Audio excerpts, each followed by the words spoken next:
So I'm 25% black and I'm 75% white, which means that I like to talk out loud during movies that I watch on IFC on a crisp autumn morning over a nice cider, you know. I'm staying true to myself and it's refreshing. And I gotta get that out of the way so you guys stop trying to figure out what kind of fraction of a person I am. Because being 25% black and 75% white also means that to strangers I'm a Middle Eastern terrorist. Don't see something, say something to me. I got another couple minutes. But I'm not a Middle Eastern terrorist, but I am Jewish, you know, so I've decided to combine the two things, the Middle Eastern terrorist and being Jewish. And I've invented what's called a Mazel Tov cocktail. A little inventor, you know. Molotov cocktail, it's exactly like a regular Molotov cocktail, but you don't use it because that would be wasteful. I'm not about that. Yeah, I'm pretty white, quite white. You know, my dad's kind of like a southern swamp person. He looks like maybe him and Ted Nugent had the same babysitter or something like that. That's a hard part of your life to just bury, you know? I mean, like, I had the whole thing. I had a mullet. You know, I spent some time in the trailer park, you know? Anybody else grow up without hopes or dreams? Trailer park people? Anyone else? Yeah, that's where the smell's coming from. It's part of my life that I wouldn't trade for anything, though. You learn a lot in the trailer park that you're not going to learn on Nat Geo, you know? Like, if I didn't spend some time in a trailer park, I'd probably have no idea what a rat tail is. And a rat tail, for those of you that had basements and shit, is it's a braid growing out of the back of the neck of the alpha trailer person, you know? It says a lot about the wearer, too. Like, if you see a rat tail on a child, it says, I want to be the first person in my family to make it to community college. If you see a rat tail on an adult, it says I didn't make it, but I got strong opinions about Ric Flair. I'm for it. We woo where I come from. We woo. Kind of stressed these days. Anybody get stressed? Shut up. I'm stressed, right? All right. I get stressed these days because you gotta go to work every day. That's tough. And everyone acts weird at work. Everyone's trying to make stupid jokes. Like, some piece of fucking subhuman garbage came up to me on Wednesday last week, and he says, this fucking piece of shit comes up to my face and says, working hard or hardly working.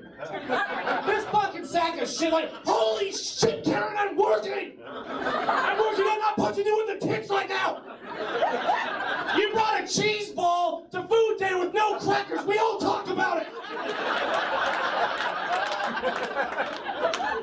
It's tough, man, out there with a job, you know, it's tough. It's cool, though. It's a great time of year. Weather's all right. You know, it's my favorite time of year to take my dog out to take a shit. You know? That's like my yoga, you know? Take him out there on the leash, I look at the birds. It's like flying a kite that's ruining your yard. You know?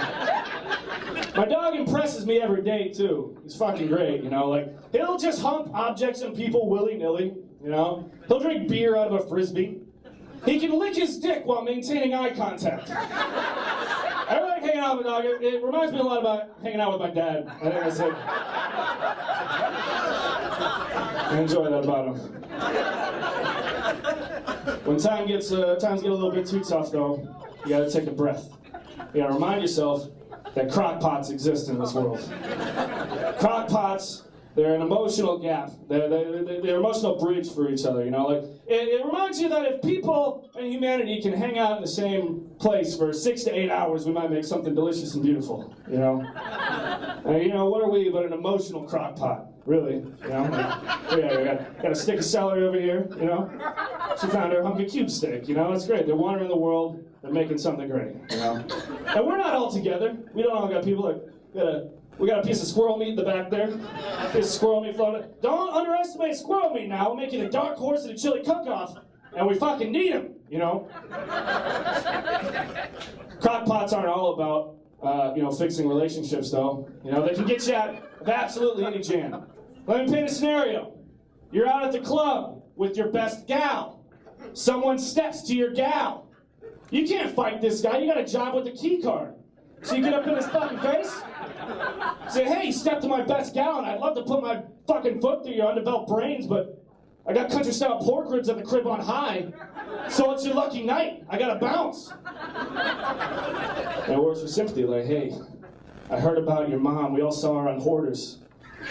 That's no way for someone to die on A&E underneath a fridge full of leftover beef stroganoff. But every day you're gonna wake up and that splinter in your heart's gonna work its way out, and you're gonna start living for her instead of dying for her. And I know you need me right now more than anything. But I got country-style pork ribs at the crib I hide. So I gotta bounce. The opposite of crock pots are probably like fucking fax machines, though. They don't do any good for fucking anybody. You know, if you work on the phones, people want you to send them a fax to prove that you are who you say you are. And that doesn't fucking work, because I have a fax machine and I could be anybody. Dude I know got a fax machine, so I've been sending him faxes and shit. He's like, honey, the first fax came in.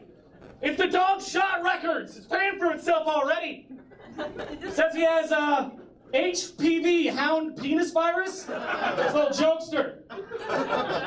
I'm sorry. I mean, I know you got fibromyalgia, but it's 2 p.m. and this is my day off. So have a little bit of, holy shit, second fax is coming in. It's from Richard Flair. It says, whoa! Okay. You telling me you were asleep already? That holistic medicine isn't working and Oxycontin isn't holistic. You know what? Third fax just came in, honey. It says you ate my dreams and I want a divorce. And that, my friends, is how you ruin your dad's second marriage. I'm Mitch. Thank you.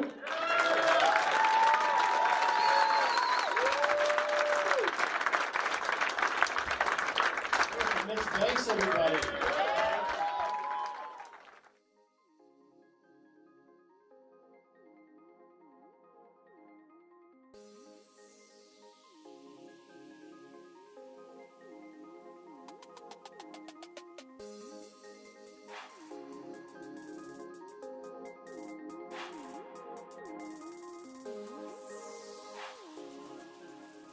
Peasy.